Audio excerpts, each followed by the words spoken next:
Okay, I'm going to make a quick video here to show you how to use the Charms system.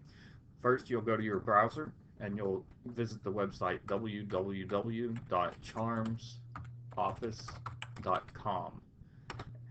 And once you get to that site, this is what you're going to see. The first thing you'll need to do is hover over Login and then select Parents, Students, Members and click on that. That'll bring up this box here and ask for a school code. Our school code is Waller HS Band. That's all one word, lowercase. Hit Enter Charms. And that'll bring you here. This is our public page. On the public page, you're pretty limited what you can see. You can see the calendar. You can send an email to us. You click there, and it'll show you our email addresses.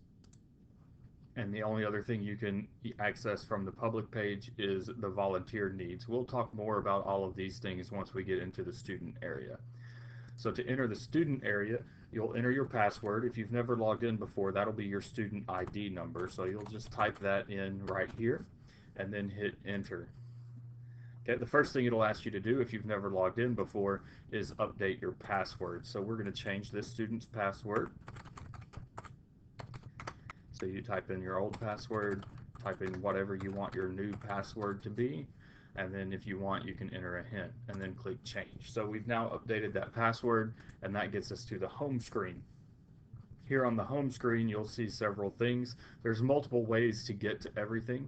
So I'm just going to go through these here. The first thing is the calendar. You click on that and you'll see our calendar, everything that's coming up throughout the school year. The one thing I would highly recommend that you do is click sync calendar right up there in the corner, and that's going to give you these instructions on how to sync to your device. So you can sync the calendar to an iPhone. If you have an Android, you'd click on that and there's those instructions, BlackBerry or Windows Phone.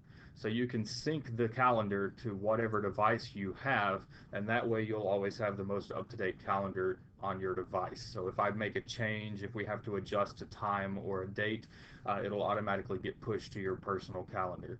Event list, if you just would rather have a list of events rather than in calendar form, that's where you can get that. Volunteer, this is a big one. You can get to it here. It was also on the public page. Here's an icon. You click volunteer needs and you can see the upcoming events where we're going to need parent volunteers. So the first thing we've got coming up you see is this concession stand cleanup. So you can click on that and show the needs, and you see that we have slots here for people we need to help with that. Just type in your name, cell number, and email, and that'll let us know that you're going to volunteer for that and give us a way to contact you with any more details if we need to. Big ones for us are always home football games. So here's an example of one of those. You see the number of people that we need for that for different jobs. Some of the jobs can overlap, some cannot. Um, so you could be a bathroom chaperone and help with one of the halftime needs, or you could be if you do concessions, it's really hard to help with the halftime stuff because halftime is when the concession stand is most busy. So we need 30 people for concessions as well as all the people we need for halftime. So you can see that home games, we really need the parental support for that. Okay, so going back to the home page, that's the volunteer needs. You can access it here. Also on the calendar, anywhere you see this icon right here means that we need volunteers for that. So if you click on that, that's going to bring that up as well. Okay, so the next area that you're going to see from the home screen, here's the email staff. That's the same thing that was in the public area. Handouts and files. If you click on that, this is the band handbook. That's how you can get to it. You're all going to have to fill out a form once school starts acknowledging that you've read that. So that's where you're going to access that. We're not going to give you a paper copy unless you request one of the handbook. We prefer to do it online because otherwise we're printing out a lot of paper when most people can just look it up. Okay. Finances. You can click here, or the little money sign up here will get you to the same place. If you click on that, this is your financial statement. So you can see that this made-up student, they turned in their fee and they didn't order anything extra. So all that shows up here is their annual fee and their new member's fee. And you'll see those two things here. So if you're a new member, this is probably what yours looks like unless you ordered extra stuff. So if you want to make a payment online, you just select what you want to pay. I'm going to pay my $150 member fee. You just select that, click pay fixed payments, and it's going to take you here, and then you'll click on start payment, which is going to kick you out to PayPal. And then if you have a PayPal account, you'll log in and you can pay that way. If you don't have a PayPal account, you just click pay with debit or credit card, and it's going to kick you over to this page here where you can pay with your credit card without having a PayPal account. So you'll just follow the instructions on there, enter in your information, hit that, and that's going to pay that payment for you. So let me get back into Charms here now. Okay, so what you would do if you want to make, there's another payment button here, which is the miscellaneous payment button.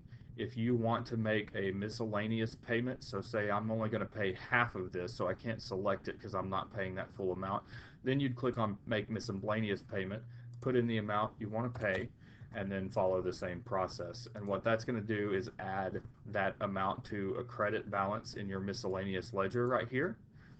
And then once you pay the other half and you have 150 here and you're ready for that to cover this payment, then you would do a transfer request. You would click here on transfer request and tell me that you want to move the $150 from your miscellaneous balance to pay your new member fee.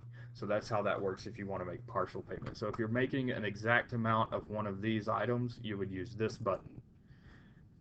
And if you want to make a miscellaneous payment, then you would use this button down here. If you're paying a partial payment, is usually why you would do that. Okay, here's forms collected. If you click there, these are the forms that should be turned in. You can see this child turned in their fee form, their meeting attended. That's the parent meeting back in the spring. That's just how I track who was here for that. So this person attended that, and they've turned in their physical, but they've not yet turned in their handbook acknowledgement, which you don't have yet, and the online forms, which should have been done. So this person would need to take care of that as soon as possible. Absences, you click there. This is going to show you for all of our rehearsals outside the school events. We keep attendance here in Charms, and this is where, say you go to Skyward and you notice that you have a 50 for a weekly participation grade. Well, then you can come here and see if you were absent for a rehearsal. You notice, well, they were absent. They had an unexcused absence on Monday of that week, so that's why they had a 50. So if you want to check to see if your student has any absences recorded, this is where you should check on that. Inventory uniforms, click here. This is going to show you if anything is checked out to you. So your uniform numbers would appear here, and if you use a school-owned instrument, that would appear here under inventory items. So this person, nothing's checked out to them yet. Okay. Update info. This is an important one. If you click there, this is going to be your info. So example student here is a new student. I don't have their information. So all I have in here for them right now is their name, and that's it. So what you can do is you can go to this page and make sure you fill in the rest of your information. If you're a returning student, you should also check it and make sure your information's up to date. Every time I send an email, I get about 30 that get bounced back to me because the email in the system's out of date. So if you change your email, this is where, or you're not getting my emails, this is where you need to make sure you update that. Is right here. And then you click add new adult, and you can put in a parent information. So this, mom puts in all of her information here, selects mother, and puts her email, and that way mom will get all the emails that we're sending out as well. Then you can add dad if you want to, so you can put as many adults, anyone who you want to get the information we send out, you should click add adult and add their information. If you want to change your password, you do that right here. And then if you have multiple students, you can click this, enter the school code for whatever school they attend. So if they're at one of the junior highs, you could use that school code. Or if you have 2 high school students, you would just put that again and their password, and then click link. And what that should do is make it so that when you log in, you'll see both students' information within the same account, so you don't have to remember 2 different logins. All of this stuff up here is just redundant. This is where you get to the student info, where you can update your information. So that's the same thing that you saw from the other page. This is the finance screen. So these are just shortcuts instead of going through the icons on the home page. Stuff, there's your items checked out. The instrument insurance here, this is just a company that provides instrument insurance. It's just there for information. It's nothing that you have to do. But if you are interested in insuring your personal instrument, that's a company that specializes in that. And then participation is where the forms and attendance information shows up. So you can see how you can get to all of that from different places. But for the most part, you can just use these icons on the home screen, and it's pretty self-explanatory. So if you have any questions about that, you can always email me and reach out. But that's the basic information about how you're going to go about using the CHARMS system. Probably the biggest thing that most of you will use it for is volunteer signups, the calendar, then to keep your info updated and make payments if you'd like. That's probably the biggest things that you'll use this system for. So that's how you use our CHARMS system. If you've ever had any questions about that, if you run into problems, just let me know. Thanks.